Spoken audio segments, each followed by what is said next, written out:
Super Saravana stores. ராகுல் காந்தி திருச்சி மாநாட்டுக்கு வர போறாரு தெரியுமா உங்களுக்கு? அதெல்லாம் கூட்டணி இன்றைக்கு மாலை அறிவிக்க போறாங்க தெரியுமா உங்களுக்கு? அதெல்லாம்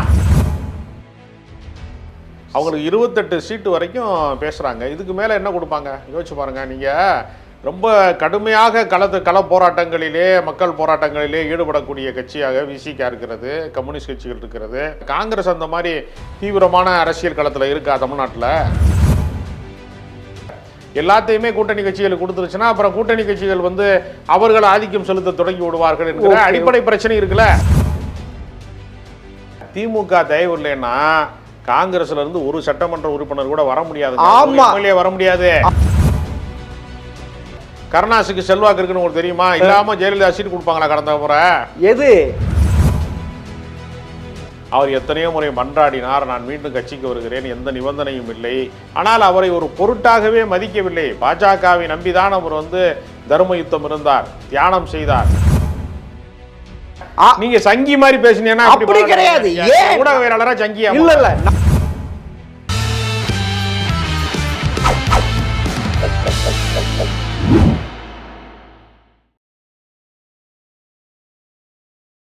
ஜெம் டிவி நேயர்களுக்கு வணக்கம். அரசியல் விமர்சகர் ராஜ கம்பீரன் அவர்கள் சந்திப்பவர். வணக்கம் சார். வணக்கம். ஊர் பேர் தெரியாத கட்சிகள்லாம் கூப்பிட்டு இந்த ஒரு சீட்டு, இந்த ஒரு சீட்டு, இந்த ஒரு சீட்டுன்னு கொடுக்குறாரு. யார் ஊர் பேர் தெரியாத கட்சி? யாரு சொல்லுங்க? தமிழ் முன் அன்சாரி, தனியரசு, கருணாஸ். சரி, இவங்களுக்கெல்லாம் ஜெயலலிதா சீட்டு, ஸ்ரீதர் வாண்டையா, அது இருக்கட்டும் சார். ஜெயலலிதா கொடுக்கும்போது நீங்க இப்படி இந்த மாதிரி பேசிருக்கீங்களா யாராவது? இல்ல, அவங்க யாரையுமே கூட்டணி வச்சுக்கல. இவங்க 3 பேர் ஏதோ ஒரு கூட்டணி வச்சுக்கிட்டு 3 பேர் வச்சுக்கிட்டாங்க. அவ்வளவுமே நீங்க ஊர்ல இருக்கிற கட்சியெல்லாம் வச்சிருக்கீங்களா? ஜெயலலிதா கூப்பிட்டு தமிழ் மன்சாரிய, கருணாச, தனியரச எம்எல்ஏ ஆக்கினா இயல்பானதுங்கிறிய, திமுக செஞ்சா தப்பானதுங்கிறிய. என்ன உங்கள்கிட்ட ஒரு நியாயம் இருக்கா? அவங்க கட்சியில ஏதாவது அவங்க மட்டும் உறுப்பினரா இது லட்சக்கணக்கில் உறுப்பினர் இருக்காங்களா? ஏன் அவர்கள் போராட்ட களங்களிலே நீங்கள் பார்த்ததே இல்லையா? தமிழ்நாட்டினுடைய எல்லா போராட்டங்களிலேயுமே பங்கேற்கக்கூடியவர்கள் கருணாசு, தனியரசு, தமிழ் அன்சாரி 3 பேருமே தமிழ்நாட்டினுடைய எல்லா பிரச்சனைகளுக்கும், ஈழ பிரச்சனையில தொடங்கி உள்ளூர் பிரச்சனையில இருந்து எல்லா பிரச்சனைகளுக்கும் குரல் கொடுக்குறாங்க, போராட்ட களங்களுக்கு வர்றாங்க. நீங்க என்னமோ லெட்டர் பேட் கட்சி வச்சிருக்கிற ஆள் மாதிரியே பேசுறீங்க. தொண்டர்கள் இருக்காங்க. உங்க வாயிலே வந்துருச்சு சார். லெட்டர் பேட் கட்சி தான் கட்சி அல்ல, அவர்கள் தொண்டர்கள் இருக்காங்க, ஆக்டிவா இருக்காங்க. தெரியுமா உங்களுக்கு? கருணாசுக்கு செல்வாக்கு இருக்குன்னு உங்களுக்கு தெரியுமா? இல்லாம ஜெயலலிதா சீட் கொடுப்பாங்களா கடந்த முறை? எது ஜெயலலிதா சீட் கொடுக்கலாம்? ஏதோ ஒண்ணு இருக்கட்டும், நம்ம கூட கட்சி கூட்டணியில நம்ம தனித்து நிக்கிறோம். 234 தொகுதியிலேயே ரெட்டால நிக்க வைக்கிறோம். வாப்பா வின் பண்ணிக்க, உன்னால முடிஞ்ச வின் பண்ணிக்க, அப்படிதான். ஜனநாயகத்தினுடைய மாண்பே என்னன்னா, எளியவர்களுக்கு, சாமானியர்களுக்கு, சாமானிய மக்களின் பிரதிநிதிகளுக்கு அரசியல் அதிகாரத்தை, கடைசி மனிதனுக்கும் ஜனநாயகம் சென்று சேர வேண்டும், கடைசி மனிதனுக்கும் அதிகாரம் சென்று சேர வேண்டும் என்கிற இடத்தை நோக்கி நகர்த்துவதுதான் ஜனநாயகத்தினுடைய மாண்பு. அதான் ஜனநாயகத்தினுடைய மாண்பு. நீங்கள் அதை கொச்சைப்படுத்தக்கூடாது. பிரதமருக்கு ஒரு ஓட்டு தான், சாமானிய மனிதனாக இருக்கக்கூடிய எனக்கு ஒரு ஓட்டு தான், உங்களுக்கு ஒரு ஓட்டு தான். அரசியல் அதிகாரம் என்பது சாதாரண மக்களை சென்று சேர வேண்டாம். நீங்க வந்து பல அரசியல் கட்சிகள், பின்தங்கிய அரசியல் கட்சிகள் எவ்வளவு முன்னுக்கு வந்திருக்கிறது. ராஜீவ் காந்தி வந்து பிரதமராக இருக்கிற போது பாரதிய ஜனதா கட்சி கண்ணுக்கு தெரியாத கட்சிகளில் ஒன்றாக இருந்தது. ஞாபகம் இருக்கா உங்களுக்கு? அதெல்லாம் அப்படின்னா ஏன் காங்கிரஸ அவ்வளவு அழுத்தம் கொடுக்குறீங்க? கூட்டணிக்கு இவ்வளவுதான் வந்தா வரப்பண்ணா போ ஏன் சொல்றீங்க? ஏங்க அவரவர் அவங்களுக்கு ஏறக்குறைய 4% இருக்கு சார். சரி, அப்படி இருக்க கட்சியை ஏன் அப்படி திரு ஸ்டாலின் ஹேண்டில் பண்றாரு? அப்படிலாம் இல்லைங்க. 4%க்கு என்ன சீட்டு கொடுக்கணுமோ அதுதானே கொடுப்பாங்க. அது என்ன 40%க்கான அங்கீகாரத்தையா தருவாங்க? 4% வச்சிருக்கிறவங்களுக்கு என்ன ஒரு நியாயம் வேணாமா? அவங்களுக்கு 28 சீட்டு வரைக்கும் பேசுறாங்க. இதுக்கு மேல என்ன கொடுப்பாங்க யோசிச்சு பாருங்க. நீங்க ரொம்ப கடுமையாக கள போராட்டங்களிலே, மக்கள் போராட்டங்களிலே ஈடுபடக்கூடிய கட்சியாக விசிகா இருக்கிறது, கம்யூனிஸ்ட் கட்சிகள் இருக்கிறது, இடதுசாரி இயக்கங்கள் இருக்கிறது, மனிதநேய மக்கள் கட்சி இருக்கிறது, தமிழக வாழ்வுரிமை கட்சி வேல்முருகன் கட்சி இருக்கிறது. எவ்வளோ பேர் வந்து ஆக்டிவ் பாலிடிக்ஸில் வந்து ரொம்ப தீவிரமாக மக்கள் போராட்டங்களிலே வேலை செய்யக்கூடியவர்களாக பல பேர் இருக்கிறாங்க. காங்கிரஸ் அந்த மாதிரி தீவிரமான அரசியல் களத்தில் இருக்கா தமிழ்நாட்டில்? எத்தனை பேரணிகள் நடத்தி இருக்கிறார்கள், ஆர்ப்பாட்டங்கள் நடத்தி இருக்கிறார்கள், பொதுக்கூட்டங்கள் நடத்தி இருக்கிறார்கள்? எதுவுமே இல்லையே. அவர்கள் ஒரு பாரம்பரிய கட்சி, பழங்காலத்து கட்சி, 140 வருஷத்து கட்சி, சுதந்திர போராட்டத்திலிருந்து இருந்த கட்சி என்று ஒரு பழம்பெருமைக்காகவும் ஒரு அகில இந்திய அளவில் அந்த கட்சி இருக்கு என்பதற்காக ஒரு மரியாதை கொடுக்கிறார்கள். அதுக்காக 28 தொகுதி கொடுப்பதுங்கிறது ஒன்று குறைந்த தொகுதியாக கொடுக்குறாங்க, 10 தொகுதி 5 தொகுதியாக கொடுக்குறாங்க. சரி, நீங்கள் அவ்வளோ சொன்னீங்களே, பழங்கால கட்சி, நூற்றாண்டு கட்ட கட்சி அப்படின்னு சொல்கிறீங்களே, அந்த கட்சிக்கு மார்ச் 2ஆம் தேதி தான் உங்களுக்கு கெடுவு அப்படின்ட்டு சொல்லலாமா அந்த கட்சியை? சொல்லுங்க மேல. இது பல ஊடகங்கள் வந்திருக்கு. ஒரு மாநில கட்சி நூற்றாண்ட கட்சியை, தேசிய கட்சியை இப்படி ஒரு மிரட்டினது, கெடு கொடுத்தது இதுவரைக்கும் இந்திய வரலாற்றில் நடக்காத ஒன்று. ஒரு தனி பெரும்பான்மையாக ஒரு அரசியல் கட்சி வர வேண்டும். திமுகவுக்காக பல தொண்டர்கள் இருக்கிறார்கள், கோடிக்கணக்கில் பல பேர் தொண்டர்களாக வாக்காளர்கள் இருக்கிறார்கள். அவர்களை உற்சாகப்படுத்தணும்னா அந்த கட்சிக்கு போகத்தான் மிச்சத்தை கொடுக்க முடியுமே தவிர, எல்லாத்தையுமே கூட்டணி கட்சிகளுக்கு கொடுத்துருச்சுன்னா அப்புறம் கூட்டணி கட்சிகள் அவர்கள் ஆதிக்கம் செலுத்த தொடங்கி விடுவார்கள் என்கிற அடிப்படை பிரச்சனை இருக்குல்ல. சரி, நீங்க சொல்றது கரெக்டு தான். அந்த கூட்டணிகளாக வச்சுக்கிட்டு திமுகவா 2026 சட்டமன்ற தேர்தலில் வெற்றி பெற்று ஆட்சி அமைக்க முடியுமா? அதுல என்ன சந்தேகம் உங்களுக்கு? காங்கிரஸ் இல்லாமலும் ஜெயிக்க முடியும், காங்கிரஸ் இருந்தாலும் ஜெயிக்க முடியும். இது வரைக்கும் அதே மாதிரி வரலாறு இல்லையே. ஏங்க, காங்கிரஸ் எதிர்த்தாங்க திமுகவே தொடங்குச்சு. உங்களுக்கு வரலாறு தெரியுமா? இல்ல, காங்கிரஸ் 67 காங்கிரஸ் ஆளுங்கட்சியா இருந்த காங்கிரஸ் வீழ்த்தி விட்டு தான் திமுக ஆட்சி கட்டிலேயே அமர்ந்தது. அது காங்கிரஸ் இல்லாம தானே திமுக வந்தது. அது அண்ணா காங்கிரஸ் ஒவ்வொரு காலகட்டத்திலும் ஒன்னொன்னு நடந்திருக்கு. 1980 காலகட்டங்களில் 117 சீட்டு காங்கிரஸ் போட்டியிட்டது, 114 சீட்டு மட்டும் திமுக போட்டியிட்டது. தங்களை விட 3 தொகுதிகள் கூடுதலாக கொடுத்து கூட்டணி ஆட்சி அமைப்பதற்கு ஒரு ஒத்திகை பார்த்தார்கள். இந்திரா காந்தி உயிரோடு இருக்கிறார், கலைஞரும் அப்போது ஆக்டிவ் அரசியலில் தீவிரமாக இருக்கிறார்.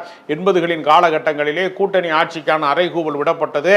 அப்படி நடந்த தேர்தலிலே திமுக தோற்று போனது, காங்கிரஸ் தோற்று போனது, அந்த கூட்டணி ஆட்சி என்கிற கோஷம் தோற்று போனது, அந்த கோரிக்கை தோற்று போனது. அதனால தோற்று போன ஒன்றை நாம் மறுபடியும் கையில் எடுக்க வேண்டாம். ஆனால் காங்கிரஸ் திமுகவுடன் கூட்டணி இருந்தால்தான் அந்த வெற்றி கனியை பறிக்க முடியும். கூட்டணியை உடைப்பதற்கு வலதுசாரிகள் ஆசைப்படுகிறார்கள், பாஜக காரர்கள் ஆசைப்படுகிறார்கள், உங்களை போன்ற ஊடகவியலாளர்கள் சில பேர் கூட ஆசைப்படுகிறார். அந்த ஆசையெல்லாம் திமுக நிறைவேற்றி வைக்குமா? திமுக அதாவது நாங்கள் அகில இந்திய அளவிலே சனாதன சக்திகளாக இருக்கக்கூடிய, சங் பரிவாரங்களாக இருக்கக்கூடிய, பாரதிய ஜனதா கட்சி என்கிற அந்த கோட்பாட்டை, மத பெரும்பான்மை கருத்தை சொல்லக்கூடிய, இந்துத்துவா கோட்பாடுகளை சொல்லக்கூடிய, சமூக நீதிக்கு எதிராக இருக்கக்கூடிய ஒரு கூட்டணியை நாங்கள் எதிர்க்கிறோம். அப்படி கூட்டணி எதிர்க்கிற போது எங்களுக்கு தோழமையாக அகில இந்திய அளவிலே ஒரு தேசிய கட்சி எங்களுக்கு ஒரு வலிமை மிக்க அரசியல் கட்சியாக அது மாற வேண்டும் என்கிற அடிப்படையிலே, ஜனநாயகத்தை காக்க வேண்டும் என்கிற அடிப்படையிலே, மதச்சார்பின்மை காப்பாற்றப்பட வேண்டும் என்கிற அடிப்படையிலே காங்கிரஸுக்கு ஒரு தார்மீக ஆதரவை ஸ்டாலின் அவர்கள் தருகிறார். ராகுல் காந்தியை பிரதமராக்க வேண்டும் என்று காங்கிரஸ் கட்சிக்குள்ளே இருந்து குரல் வருவதற்கு முன்பே ஸ்டாலின் தான் அப்படி குரல் கொடுத்தார். அதனால காங்கிரஸுக்கும் திமுகவுக்கும் இருக்கக்கூடிய கொள்கை பந்தத்தில் நடுவில் தீ வைக்கிற வேலையை, குழப்பம் செய்கிற வேலையை, குதர்க்கம் செய்கிற வேலையை ஊடகங்கள் செய்யலாம், எதிர்கட்சிகள் செய்யலாம். ஆனால் செல்வ பெருந்தகை இதை ஏற்றுக்கொள்கிறாரா? எங்கள் கட்சியில் குடைச்சல் கொடுக்குறாங்கன்னு நினைக்கா சொன்னாரா?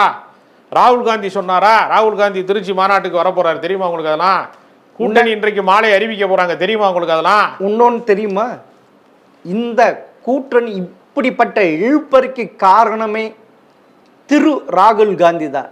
ஏன்னா திமுக மீது அவருக்கு ஒரு சந்தேகம் வந்துவிட்டது. 2026 சட்டமன்ற தேர்தலுக்கு பிறகு பாஜகவோடு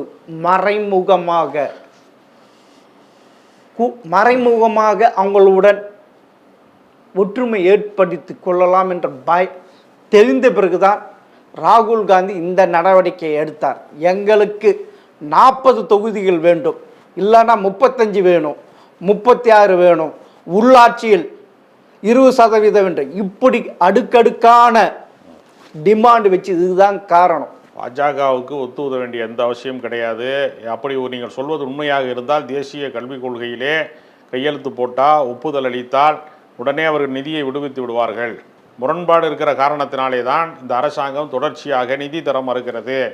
அவர்கள் நினைத்தார்கள் என்றால் மறைமுக ஒப்பந்தம் இருக்கும் என்று சொன்னால் அவர்கள் நிச்சயமாக பாஜகவோடு உடன்பாடு, அப்படி ஒருவேளை உடன்பாடு வைத்துக் கொள்ள வேண்டும் என்று திமுக விரும்பினால் வெளிப்படைத்தன்மையாகத்தான் இருப்பார்களே தவிர மறைமுகமான எந்த வேலைகளையும் அவர்கள் செய்ய மாட்டார்கள். ஏன்னா இது ஒரு கற்பனையான குற்றச்சாட்டு. அதாவது பாஜக நமக்கு ஏன் நிதி தரவில்லை என்றால் காங்கிரஸ் நம்மோடு இருக்கிறது, அதனால் தான் நிதி தரவில்லை. 2026 ஒரு சமயம் நாங்கள் வெற்றி பெற்றால் நமக்கு அந்த இழுபறியோடு இருக்குமே என்று தான் கொஞ்சம் கொஞ்சமாக தன்னுடைய பாஜக எதிர்ப்பு வெளியில் தெரியாத மாதிரி ஒரு இருட்டறைக்குள் செய்து கொண்டிருக்கிறார் திரு ஸ்டாலின் அவர்கள். அது திமுகவை பொறுத்தவரையில் மும்மொழி கொள்கையை நாங்கள் ஏற்க மாட்டோம், இருமொழி கொள்கை தான் பேரறிஞர் அண்ணா நமக்கு சொல்லி தந்தது, ஆங்கிலம் உலகத்தோடு தொடர்பு கொள்வதற்காக, தாய்மொழி கல்வி என்பது தன்னுடைய தாய்மொழியிலே படித்தால்தான் ஒருவனுக்கு சிந்தனை திறன் வளரும். உலகத்திலே எல்லா மொழியியல் அறிஞர்களும் சொல்வது தாய்மொழியிலே படித்தால்தான் ஒருத்தன் அறிவுடையவனாக இருக்க முடியும், சுய சிந்தனை உடையவனாக இருக்க முடியும் என்கிற அடிப்படையிலே இருமொழி கொள்கையை ஏற்க வேண்டும் என்கிற அடிப்படையிலே தான் மும்மொழி கொள்கையை தேசிய கல்விக் கொள்கைகளை திணிக்க பார்க்கிறார்கள். ஏதாவது ஒரு மொழி என்று சொல்லிக்கொண்டு இந்தி மொழியை திணிக்க பார்க்கிறார்கள். எனவே திராவிட இயக்கத்தின் கோட்பாட்டுக்கு எதிராக இருக்கிறது என்பதற்காகத்தான் அந்த காம்ப்ரமைஸ்ல திமுக ஈடுபடல. ஆனா அந்த கோட்பாடை வைத்துக் கொள்ளுவார். வெற்றி பெறுவதற்கு மறைமுகமாக பாஜகவோடு 2026 பிறகு இது நடக்க போவது என்று ராகுல் காந்தி சந்தேகப்பட்டதனால இவ்வளவு இழுபறிக்கு காரணம். தொடர்ச்சியாக பல கருத்துக்களை மத்திய அரசாங்கம் எப்படி மாநில சுயாட்சியை பாதிக்கிறது, மாநிலத்தினுடைய அதிகாரத்தில் எப்படி கை வைக்கிறது, கல்வியின் மீது எப்படி கை வைக்கிறது, எப்படி நலத்திட்டங்களை எல்லாம் நாங்கள் நடைபெற விடாமல் எங்களுக்கு நிதி சுமையை கூட்டி தருகிறது, கூடுதலாக்கி தருகிறது. இன்னொரு பக்கம் மதுரைக்கு மெட்ரோவுக்கு பணம் கேட்கிறோம், தர மறுக்கிறார்கள். கோயம்புத்தூர் மெட்ரோவுக்கு பணம் கேட்கிறோம், தர மறுக்கிறார்கள். நீங்கள் தொடர்ச்சியாக பார்த்தீங்கன்னா எல்லா எய்ம்ஸ் மருத்துவமனை 7 ஆண்டு காலமாக கட்டி முடிக்காமல் இருக்கிறார்கள். பல நலத்திட்டங்களில் மட்டுமல்ல செயல் திட்டங்களுக்கெல்லாம் முட்டுக்கட்டை போடுகிறார்கள். தொடர்ச்சியாக தமிழ்நாடு வஞ்சிக்கப்படுகிறது, ரயில்வே திட்டங்களிலே வஞ்சிக்கப்படுகிறது, ஒன்றிய பட்ஜெட்டிலே வஞ்சிக்கப்படுகிறது. தமிழ்நாட்டுக்கென்று போதிய நிதியை தர மறுக்கிறார்கள். ஜிஎஸ்டி கட்டினா கூட ₹1 கட்டினா 29 பைசா மட்டும்தான் தருது. ஆமாம் சார், இதெல்லாம் நடந்து கொண்டு இருக்கு சார். என்ன இது சாதாரணமா சொல்றீங்க? இதெல்லாம் மாநிலத்துக்கு செய்யற வஞ்சகங்கள். இல்ல இதெல்லாம் காரணம் என்ன? திமுகவோடு காங்கிரஸ் இருப்பதால் பாஜக இப்படி எல்லாம் செய்கிறது. இதிலிருந்து இந்த நம்ம கூட்டணியிலிருந்து காங்கிரஸை விடுவிக்க வேண்டும் என்ற ஒரு கொள்கை வைத்துக் கொண்டுதான் ஸ்டாலின் இப்படியெல்லாம் மூவ் செய்கிறார். அதை ஒரு தேசிய கட்சியாக நினைக்காமல் இப்படிலாம் கொடுமைப்படுத்திட்டு இருக்கார். அப்ப பாஜக என்கிற கட்சி மாநில கட்சியை இவ்வளவு மிரட்டுகிறது என்று நீங்க மிரட்டவில்லை, குற்றச்சாட்டுகிறீர்கள். மிரட்டவில்லை, நமக்கு இது பாரமாக இருக்குது. அதனால எங்க இந்த கூட்டணியோடு கூட்டணி இல்லாமல் வெளியேற்ற அதுக்குதான் இவ்வளவு தடுங்கல் பண்ணி கொண்டிருக்க திரு ஸ்டாலின் ஊர் திரும்ப சொல்ற ஊர் பேர் தெரியாத 0.25% 0.5% ஒண்ணுமில்லாத கட்சியெல்லாம் கூப்பிட்டு சீட்டு கொடுக்கிறப்ப 3% இருக்கிற காங்கிரஸை 4% காங்கிரஸை எவ்வளவு சிறுமைத்தனம் செய்கிறார். அதுங்க தேமுதிக தமிழ்நாட்டினுடைய சட்டப்பேரவையிலே எதிர்கட்சியாக அதிமுக காலத்திலே இருக்கட்டும். அதனால இல்லை கூட்டணி குழப்பம் வருகிற போது ஒரு கட்சியினுடைய தலைவர் மறைந்த பின்பு சில செல்வாக்கிலே சில வீழ்ச்சி வரும். நாடாளுமன்ற தேர்தலிலே ஏறத்தாழ 2.4% வரைக்கும் அவர்கள் வாக்கு வங்கி பெற்றிருக்கிறார்கள். கடந்த சட்டப்பேரவையில் நீங்கள் சொல்கிற மாதிரி 0.5% குறைவாக பெற்றிருக்கிறாங்க. அதுக்கு முன்பு 11%, 10% வரைக்கும் வாக்கு வங்கி வச்சுருந்தாங்க. அதுக்கு முன்னாடி 8% வாக்கு வங்கி வச்சுருந்தாங்க. கட்சியில் வாக்கு வங்கி என்பது உயரும், சில நேரம் வீழும். அது அவர்கள் எடுக்கக்கூடிய அரசியல் நிலைப்பாடு சம்பந்தப்பட்டது, அவர்கள் எடுக்கக்கூடிய கூட்டணி சம்பந்தப்பட்டது. பல முடிவுகளிலே அவர்கள் தவறான முடிவை எடுத்தார்கள். இன்றைக்கு திமுகவோடு கூட்டணி போனால் மட்டும்தான் ராஜ்யசபா கிடைக்கும், நம்ம கட்சிக்கு அங்கீகாரம் கிடைக்கும், நம்ம கட்சிக்கு நீங்க கொண்டு வந்தீங்க. அதாவது திரு விஜய் சொன்னார் இல்ல, அறிவாளம் பக்கம் போயிடாதுங்க, பிடிச்சு ஈர்த்து கொள்வாங்க. டிடிவி தினகரன் சொன்னாரு திரு ஸ்டாலின் பிள்ளை பிடிப்பவர்ன்ட்டு. அப்படிதானே அப்படிதானே வச்சிருக்கீங்க. உண்மையா இருந்தா டிடிவி தினகரனையே வந்து கூப்பிடல யாரும். ஜெயலலிதா கொள்கையை கரெக்டா ஃபாலோ பண்றவர் யாரு? ஆனா ஓபிஎஸ்க்கு என்ன இருக்கு? அந்த கட்சியோட இறந்து விட்டார். அந்த தீய சக்தி என்று சொல்கின்ற ஜெயலலிதா அந்த கட்சியோட இறந்து விட்டார். இணைந்துட்டார்ல, அதுக்கு யார் காரணம்? யார் காரணம்? அதுக்கு யார் காரணம்? யார் காரணம் சொல்லுங்க. அதுக்கு யார் காரணம்? ஓபிஎஸ் தான்.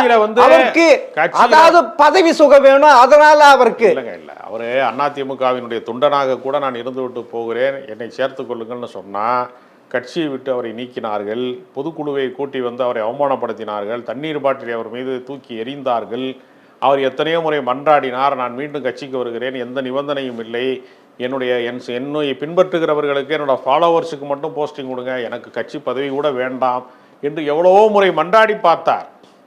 ஆனால் அவரை ஒரு பொருட்டாகவே மதிக்கவில்லை. பாஜகவை நம்பிதான் அவர் வந்து தர்ம யுத்தம் இருந்தார், தியானம் செய்தார். எல்லாவற்றிற்கும் காரணம் பாஜக ரிமோட் கண்ட்ரோலிலே அவரை இயக்கியது. ஆனால் அந்த ரிசல்ட் என்ன? அரசியலிலே அவரை ஒரு பூஜ்ஜியமாக மாற்றி விட்டார்கள். கேட்குறேன்னா, காங்கிரஸுக்கெல்லாம் நீங்கள் ஆதரவு தெரிவிக்க அவசியம் இல்லை. திமுக தயவு இல்லைன்னா காங்கிரஸ்ல இருந்து ஒரு சட்டமன்ற உறுப்பினர் கூட வர முடியாது, வர முடியாது. ரைட். திமுக தயவுனா காங்கிரசுக்கு ஒரு சட்டமன்றத்தில் ஒரு உறுப்பினர், அது அவங்களுக்கு பெரிய அளவு இழப்பு இல்லை. ஆனால் திமுக காங்கிரஸ் இல்லவென்றால் அந்த வெற்றி பெற முடியாது. சட்டமன்றத்தில் முதல்வராக திரு ஸ்டாலின் அவர்கள் பெற முடியாது. அப்படி காங்கிரஸ் போய்விட்டால் 60 தொகுதி கூட வின் பண்ண முடியாது. அதெல்லாம் பேசலாங்க அப்படிலாம். ஆனால் மக்கள் நீதி மையம் வந்து கமலஹாசன் வந்து பிரச்சாரத்திற்கு கிளம்பினார்னா தமிழ்நாடு முழுக்க அவரை பார்ப்பதற்கு அலையலையாக கூட்டம் வரத்தான் செய்யும். திரைப்பட நடிகர், உலகநாயகன். தேமுதிக ஓட்டாக மாறுமா? மாறும் கேளுங்க. ஓட்டாக மாறுமா? தேமுதிகங்கிற கட்சி என்பது விஜயகாந்த் மறைந்ததற்கு பின்பு அவருக்கென்று ஒரு அனுதாப அலை அடித்தது. மாணிக் தாகூர் வந்து விஜய் பிரபாகரன்ட்ட தோற்கக்கூடிய அளவிற்கு பல சுற்றுக்களிலே விஜய பிரபாகரன் முன்னிலை வைத்து கொண்டே தான் இருந்தார். கடைசியில் ஒரு 4000 ஓட்டில் தான் வந்து மாணிக் தாகூர் வெற்றி பெற முடிந்ததே தவிர, தனியாக நிற்கும்போது மாணிக் தாகூர் வாங்கின வாக்கு வெறும் 30,000 தான். திமுக தயவு இல்லை என்றால் நீங்கள் நாடாளுமன்ற உறுப்பினர் ஆக முடியாது, சட்டமன்ற உறுப்பினர் ஆக முடியாது. சும்மா சவுடால் பேசலாம், வாய் சவுடால் பேசலாம், யார் வேண்டாலும் வந்து வந்து நான் யார் தெரியுமான்னு சொல்லலாம். திமுக கூட்டணி யாரும் விரும்பல சார். அது ராகுல் காந்தியே விரும்பல சார். அதான் ராகுல் காந்தி விரும்பலன்னு உங்களுக்கு எப்படி தெரியும்? உங்களுக்கு பர்சனலா சொல்லுங்க. அது அதிகாரப்பூர்வமற்ற பொய்யான தகவல்களை, வதந்திகளை, கற்பனைகளை, கட்டுக்கதைகளை எல்லாம் நீங்க பேசக்கூடாது. அப்பன்னா மாணிக்க தாகூர் என்ன சொன்னாரு? ஏங்க, மாணிக் தாகூர் தலைவராங்க. அப்படி இல்ல, அவர் ட்வீட் போட்டது பார்க்கலையா? பிரவீன் சக்கரவர்த்தி போட்டது பார்க்கலையா? எதுவுமே தெரியாதா? ராகுல் காந்தி ஒரு எதிர்கட்சி தலைவர், நாட்டின் எதிர்கட்சி தலைவர், அவருக்கு ஒண்ணுமே தெரியாதா? அதாவது ஒரு தென்னை மரத்துல, ஒரு தென்னந்தோப்புல எல்லா மரமும் நிமிர்ந்து நிற்கிற போது நெடுஞ்சான் கிடையா சில மரம் கோணல் மரங்கள் இருக்கும், 2 மரம் இருக்கும். அதை வைத்துக்கொண்டு தென்னை மரம் எப்பொழுதுமே கோணலானதுன்னு தீர்ப்பெழுத முடியாது. விதிவிலக்குகள் எல்லா கட்சிகளிலும் உண்டு. எல்லா கட்சியிலையுமே கட்சிக்கு அடங்காதவர்கள், கட்சி கருத்தை மீறி பேசுகிறவர்கள், தனி மனித கருத்து சொல்லுகிறவர்கள் அப்படின்னு ஒரு கூட்டம் இருப்பாங்க. திமுகவில் கூட சிவாஜி கிருஷ்ணமூர்த்தின்னு ஒருத்தர் வரம்பு மீறி பேசுவார். அதனால அவர் திமுகவின் கருத்தை பேசுகிறாருன்னு ஆகாது. எல்லா இடங்களிலேயுமே கட்சிக்கு அப்பாற்பட்ட கருத்துக்களை பேசக்கூடியவர்கள் என்று ஒரு சிலர் விதிவிலக்காக இருப்பார்கள். அவர்களின் கருத்தை நீங்கள் கட்சியின் கருத்தாக ஒரு நாளும் ஏற்றுக்கொள்ள முடியாது. அதனால கிரீஷ் சோடங்கரோ பிரவீன் சக்கரவர்த்தியோ அவர்களை விடவும் வந்து பல மடங்கு அனுபவத்திலே அரசியலிலே முதிர்ச்சி பெற்றவர், ஒரு மிகப்பெரிய அரசியல் ஆளுமையாக இருக்கக்கூடியவர் ப. சிதம்பரம். இந்தியாவிற்கே நிதி அமைச்சராக உண்மையான காங்கிரஸ்காரர். இருங்க, அவர் காங்கிரஸ்காரரா இல்லையான்னு சொல்றதுக்கு உங்களுக்கு என்ன தகுதி இருக்கு? உங்களுக்கு என்ன தகுதி இருக்கு? அவர் காங்கிரஸ்காரரா இல்லையானா கட்சிக்காரன் காங்கிரஸ் தொண்டர்கள் சொல்ற காங்கிரஸ் விட்டு தமிழ்நாடு காங்கிரஸ் விட்டு தனி கட்சி ஆரம்பித்தவர். அதுவும் காங்கிரஸ் தாங்க. அது உண்மையான காங்கிரஸ். அது கிடையாது. உண்மையான காங்கிரஸ் அது சார்.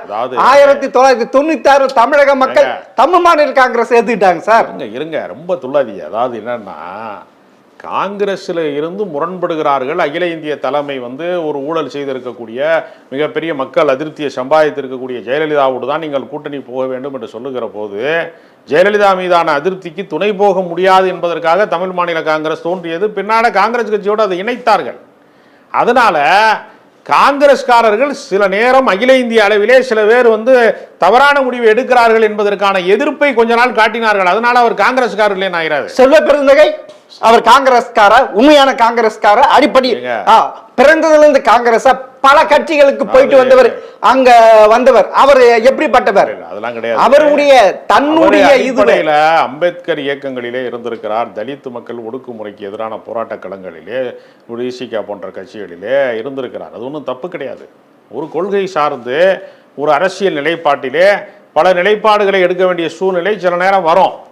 அதனால அவர் காங்கிரஸ்காரரா இவர் காங்கிரஸ்காரா அப்படிலாம் கேட்க முடியாது. இரண்டு பேரும் ஏதோ பலன் எதிர்பார்த்துதான் எப்படியாவது காங்கிரஸை திமுகவுடன் கொண்டு வந்து சேர்த்து விட வேண்டும், உங்களுக்கு தேவையானதெல்லாம் நான் செஞ்சு கொடுக்கறேன்ட்டு ஸ்டாலின் அவர்கள் உறுதிமொழி கொடுத்தனால்தான் இப்ப கூட்டணிக்கு வர்ற மாதிரி இருக்கு.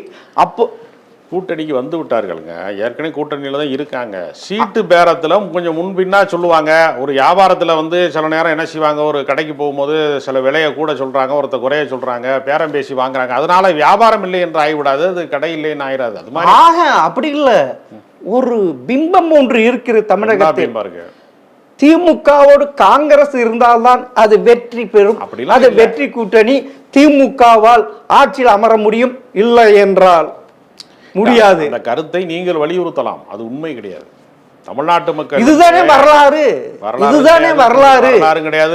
தொடர்ந்து ஆட்சியில் அமர்ந்தது கிடையாது. இல்ல திமுக அதாவது தான் தகப்பன் செய்யாதது தான் செய்ய வேண்டும் என்று ஊரார் பணத்தை அள்ளி இறைத்து, அதுவும் தேர்தல் சமயத்தில் கொடுக்கிறார்.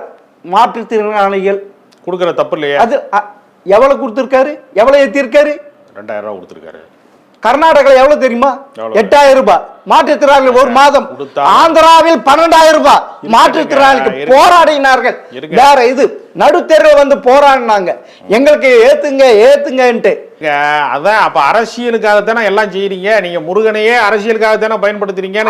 ஸ்டாலின் செய்வதும் அரசியல் தான், ஓட்டு வாங்குறதுக்கு அரசியல். மக்கள் அரசியல்வாதி அரசியல் செய்வான், அதெல்லாம் கிடையாது. வேற என்ன செய்வான்? அதாவது நீங்க முதல்ல ஒரு விஷயம் என்னன்னா, மக்களுக்கு நன்மை செய்கிறார்கள் என்றால் நீங்கள் பாராட்ட வேணும். மாற்றுத்திறனாளிக்கு கொடுத்தா ஏறத்தாழ 40 லட்சம் பேர் பயனாளிகளாக இருக்கிறார்கள் என்று அதுல இல்ல ஏறத்தாழ 4000 கைம்பெண்கள், முதியோர்கள், ஆமா அப்படிப்பட்டவங்கள கொடுத்திருக்காங்க. அதுல மொத்தம் சேர்த்து 40 லட்சம். நீங்க ஒரு ஊடகவியலாளர் இருந்தா பாராட்டுவீங்க, நீங்க சங்கி மாதிரி பேசினீங்கன்னா அப்படி கிடையாது. ஏன் ஊடகவியலாளரா சங்கியா? இல்ல 4 வருஷம் இந்த 5 ஆண்டு காலம் ஏன் அவங்களுக்கு கொடுக்கல?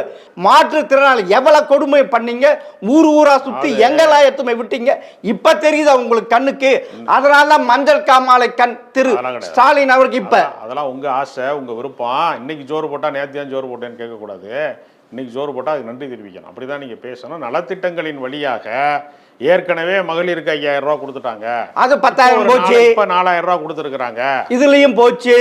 எல்லாமே வெற்றி வெற்றி வெற்றி. எப்படியாவது ஊரார் பணத்தை போட்டு கொளுத்தி தாம் வாழ, தாம் குடும்பம் வாழ இப்படி எல்லாம் செய்யறாரு. இல்லைங்க, அதாவது சாமானிய மக்கள் மகளிர் உரிமை தொகையில பலன் பெறுகிறார்கள். கூலி வேலைக்கு போகிறவங்க, நடவு வேலைக்கு போகிறவங்க, விவசாய கூலிகளாக இருக்கிறவங்க, மாற்றுத்திறனாளிகளாக இருக்கிறவங்க, மீனவர்களாக இருக்கிறவங்க, தேயிலை தோட்ட தொழிலாளராக இருக்கிறவங்க, கைம்பெண்ணாக இருக்கிறவங்க, கைவிடப்பட்டவர்களாக இருக்கிறவங்களுக்கு அரசு நிதி கொடுப்பதை நீங்கள் பாராட்ட வேண்டும், மனிதாயமான உதவி என்று நீங்கள் கொண்டாட வேண்டும். அதுக்கு பதிலாக அதை ஏன் செஞ்சிய, இதை ஏன் அப்படி சொன்னீங்கன்னா ஓட்டு விழுகாது. திமுக குடும்பிப்பிடி சண்டை போட்டுட்டு இப்ப கூட்டணிக்கு வந்தா அது ஜெல்லாகுமா, அது ஓட்டாக மாறுமா, வெற்றி பெறுவ இல்லை. கூட இருந்து கழுத்தறுக்க போகிறாரா திரு ஸ்டாலின் அவர்கள்? காங்கிரஸை தமிழகத்தில் பூண்டோட அழிக்க பார்க்கிறாரா? காங்கிரஸுக்கு உரிய அங்கீகாரத்தை தர வேண்டும் என்று திமுக விரும்புகிற காரணத்தினாலதான் அந்த கூட்டணியை விட்டு அவர்களை வெளியேற்றவே இல்லை. ஜெயலலிதாவா இருந்தா நேரம் வெளியேற்றிருப்பாங்க. அடம் பிடிக்கிற போது வெளியே போங்கன்னு சொல்லியிருப்பாங்க. சர்வாதிகாரிகள் தான் வெளியேற்றுவார்கள். ஓபிஎஸ்ஐ எடப்பாடி வெளியேற்றிட்டாரு, சசிகலாவை அதிமுகவே இல்லைன்னு சொல்லிட்டாரு, எத்தனையோ செங்கோட்டையான கட்சி விட்டு எல்லாரையும் புறக்கணிப்பவர்கள் சர்வாதிகாரிகள், அரவணைப்பவர்கள் தான் ஜனநாயகவாதிகள். திமுக ஒரு ஜனநாயக இயக்கம். ஸ்டாலின் ஜனநாயக மாண்புகளை காப்பாற்றுகிற ஒப்பற்ற தலைவர். அதனால தான் அரவணைத்துக் கொள்கிறார், எல்லாருக்குமான பங்களிப்பை தருகிறார், எல்லா கூட்டணி கட்சிகளுக்கும் மரியாதை தருகிறார், அவர்களுக்கு உரிய தொகுதிகளை வழங்குகிறார். அதனால தான் மக்கள் நீதி மையத்தில் இருந்து எல்லா கட்சிகளும் அவரை நோக்கி வருகிறது. ஆமா, வா வா வா வா வான்ட்டு அவர் தானே. அதனால புலிக்கு பயந்தவங்க தானே அப்படியே செய்வாங்க. முழுக்க தம்மேல படுத்துக்க சொல்லுவாங்க. அந்த கதை தானே. எடப்பாடியை நோக்கி ஏன் கமலஹாசன் போகல, எடப்பாடியை நோக்கி ஏன் தேமுதிக போகல, ஏன் என்டிஏ கூட்டணியை நோக்கி ஏன் மற்ற கட்சிகள்லாம் போகலன்னு ஒரு கேள்வி இருக்குல்ல. அது ஒர்க் அவுட் ஆகாது, அது ஒப்பேறாது, அந்த வந்து ஓடாத வண்டி, அது பிரேக் டவுன் ஆகி கிடக்கு, அது வந்து மண் குதிரை, இந்த தேர்தல் ஆற்றுல கரைஞ்சு போயிடும் அப்படின்னு தான் போகலை யாரும். ஸோ இப்போ நம்ம இவ்வளோ உதவித்தொகை எவ்வளோ இது பண்ணியிருக்கோம், திட்டங்கள் செய்து அதெல்லாம் கை கொடுக்காது. நமக்கு எப்பொழுதும் காங்கிரஸ் தான் வெற்றி பெறும். அதனால் காங்கிரஸை கூட்டணியிலிருந்து உடைப்பதற்கு வலதுசாரிகள் விரும்பினார்கள். அவர்கள் கனவிலே மண் விழுந்து விட்டது. அதனால் கதறுகிறார்கள். சங்கிகள் கதறுகிறார்கள், பாஜகக்காரர்கள் கதறுகிறார்கள், ஏடிஎம்கேக்காரர் கதறுகிறார்கள். நாங்கள் மத நல்லிணக்கத்தை விரும்புகிறவர்கள், சமய சார்பின்மையை விரும்புகிறவர்கள், சமூக நீதியை விரும்புகிறவர்கள். இந்தியா வந்து பன்முக கலாச்சாரத்திலே பன்முக வேறுபாட்டிலே இருக்கக்கூடிய இந்தியா, வேற்றுமையிலே ஒற்றுமையாக எல்லாரும் வந்து தாயா பிள்ளையா இருக்கணும், அண்ணன் தம்பியா இருக்கணும்னு உறவு முறை கொண்டாடக்கூடிய இந்தியாவினுடைய மகத்தான பண்புகளை மீட்டெடுக்கக்கூடிய இடத்துல காங்கிரஸ் இருக்கிறது. காங்கிரஸுக்கு ஒத்துழைக்கக்கூடிய இடத்துல திமுக இருக்கிறது. தமிழ்நாட்டிலே ஒரு நல்லாட்சி நடக்கிறது, எளிய மக்களுக்கான நலத்திட்டங்கள் நடக்கிறது, கல்வி உதவித்தொகை நடக்கிறது. எல்லா வகையிலையுமே தமிழ்நாட்டுக்கு நன்மை செய்கிற காரணத்தினால் ஸ்டாலின் தான் வெல்ல முடியுமே தவிர ஸ்டாலினை யாராலும் வெல்ல முடியாது. ஓ, அப்பனா நீங்கள் சொல்கிறீங்க தகப்பன் திரு கருணாநிதி செய்யாத சாதனையை திரு ஸ்டாலின் அவர்கள் 2026 நிகழ்த்தப் போகிறார். தொடர்ந்து ஆட்சியில் அமர்த்தப் போகிறார். திராவிட மாடல் 2 தாய் 8 அப்படிதானே சொல்றீங்க? தாய் 8 அடி பாய்ந்தால் குட்டி 16 அடி பாய்ங்கிறது பழமொழி. ஒன்றை விட ஒன்று சிறந்ததாக உலகத்திலே உருவாவது என்பது நியதி. அதனால கலைஞரின் சாதனைகளை திமுகவினுடைய இன்னொரு தலைவர் முறியடித்தால் அது நல்ல விஷயம். கருணாநிதி முடியாத சாதனை தமையன் நான் நிகழ்த்த போகிறேன். அதனால் எது வேண்டுமானாலும் செய்வார், செய்து கொண்டிருக்கிறார். அப்படின்னா 2026 கட்டாயமாக திரு ஸ்டாலின் அவர்கள் வெற்றி பெற்றுவாரா? அதில் ஒன்றும் சந்தேகம் உங்களுக்கு? சரி, வேற யாரும் எந்த சந்தேகமும் வேண்டாம். தமிழ்நாட்டிலே திமுகவை எதிர்க்கக்கூடிய வலிமையோடு அதிமுக இல்லை, அது உடைந்து கிடக்கிறது. திமுகவை எதிர்க்கக்கூடிய வல்லமையோடு பாமக இல்லை, அது இரண்டாக உடைந்து கிடக்கிறது. திமுகவை எதிர்க்கக்கூடிய வல்லமையோடு பாஜக இல்லை, அது வந்து பாதிக்கு மேலே பலவீனப்பட்டு கிடக்கிறது. எல்லா கட்சிகளும் எதிரி கட்சிகள் என்று தங்களை சொல்லிக் கொள்கிறவர்கள் எல்லாம் உதிரி கட்சிகளாக இருக்கிறார்கள். தமிழ்நாட்டை ஆள்வதற்கான தகுதி ஸ்டாலினுக்கு மட்டும்தான் இருக்கிறது என்று மக்கள் இரண்டாவது முறையும் திமுகவுக்கு அதாவது திரு ஸ்டாலின் அவர்கள் ஒரே கல்லில் 2 மாங்காய் அடிக்கப் போகிறார். 1971 திமுக 181 இடங்கள் வெற்றி பெற்று இதுவரைக்கும் சாதனையாக இருந்தது. அந்த சாதனை முறியடிக்கப் போகிறார். அடுத்தது தன் தந்தையால் முடியாததை, தொடர்ந்து ஆட்சிக்கு அமர வைக்க முடியாததை அதை செய்ய போகிறார் திரு ஸ்டாலின் அவர்கள்.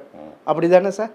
ஸ்டாலினுடைய நலத்திட்டங்களுக்கு, அவர் செய்யக்கூடிய நன்மைகளுக்கு வாக்காளர்கள் நன்றி தெரிவிக்கிற விதமாக அரசு திட்டங்களிலே பயனாளிகளாக இருக்கிறவர்கள் கோடிக்கணக்கான பேர் இருக்கிறார்கள்.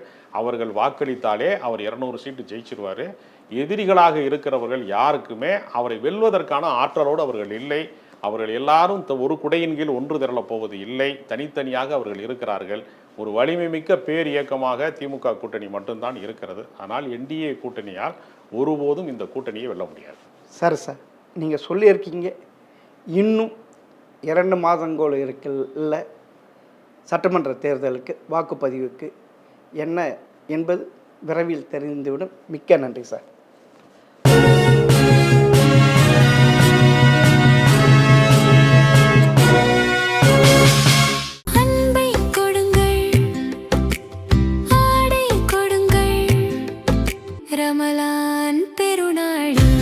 Super Sarvana Stores.